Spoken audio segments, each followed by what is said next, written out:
Imagine you're late, the bus is 10 minutes away, and the place you're going is just a little too far to walk. So you open an app, find a bright green e-bike on the corner, unlock it, and ride across town.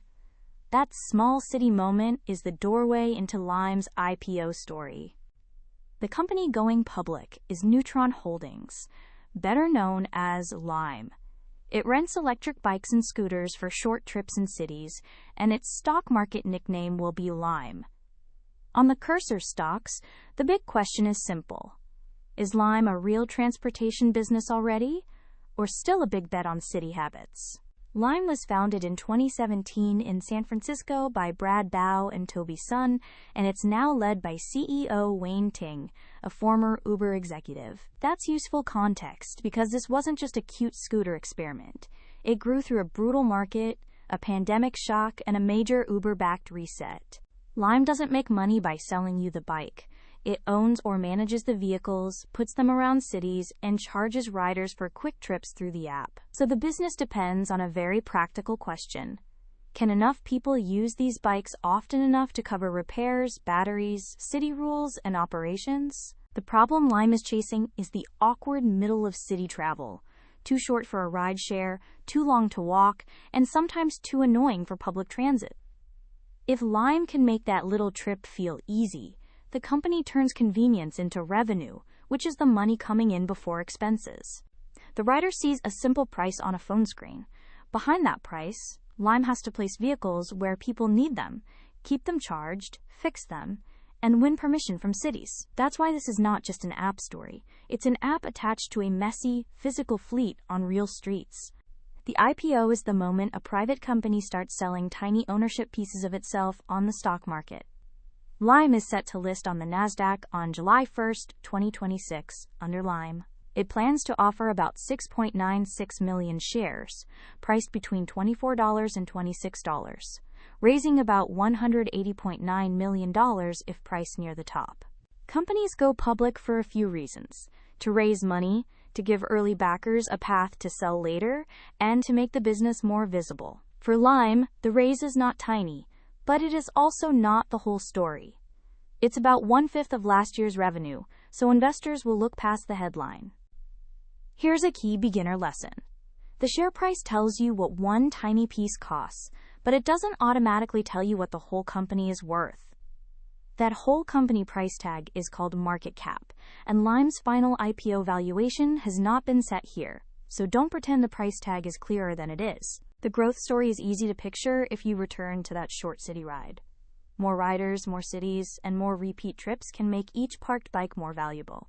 According to the filing and reporting, revenue grew 29% in 2025, and monthly active users rose about 20% to 3.8 million. The bull case starts with the city itself.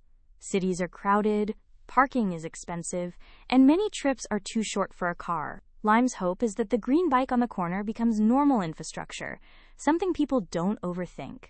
If that habit sticks, Lime could have room to keep expanding. There's also a stronger business point than many scooter skeptics might expect. The company reported about $103.8 million of free cash flow in 2025. Free cash flow is the cash left after running the business and buying what it needs. That's not the same as profit, but it shows the machine can throw off cash. Uber matters in this story too. Lime's vehicles can show up inside the Uber app, which gives Lime a huge doorway to riders who already pay for transportation by phone. But that connection cuts both ways.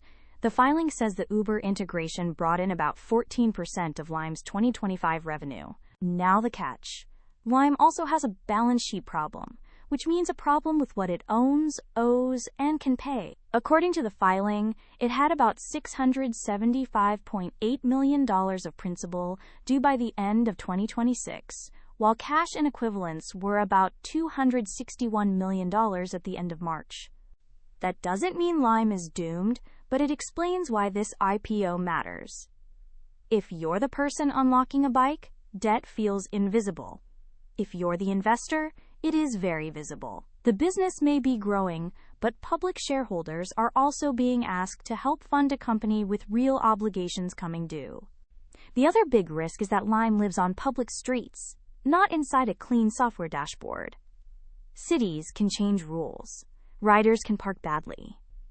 Vehicles can be damaged, stolen, or involved in injuries. So the same thing that makes Lime useful, being everywhere in the city, also creates complaints, costs, and legal risk. Now look at the financial reality.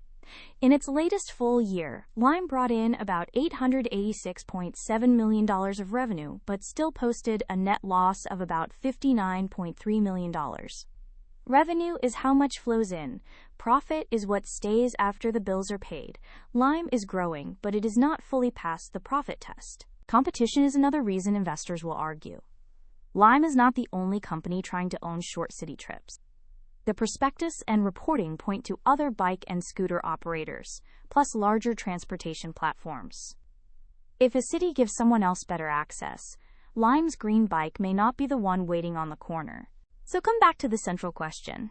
Is this already a real transportation business, or still a big bet on city habits? The honest answer is both. The revenue is real, the riders are real, and the brand is recognizable. But the losses, debt, regulation, and vehicle costs are real too. The filing says IPO proceeds are expected to help fund operations, repay debt, and invest in complementary technology or assets. That's useful because the money is aimed at strengthening the business, not just telling a nice growth story. Also watch the lockup, the waiting period when early insiders usually can't sell yet. After Lime lists, watch 3 simple signals. First, are more people riding more often? Second, are losses shrinking without starving growth? Third, can Lime renew city relationships and manage debt without constant stress? Those answers matter more than one exciting first trading day. Because a stock chart is not the same as a healthy business. Lime's dream is easy to understand. Make the short city trips simpler than waiting, walking, or calling a car. The doubt is just as easy. Bikes break, cities push back, and debt has to be paid. Follow the cursor stocks, and the next IPO won't feel so confusing. This video is for information and education only, not financial advice.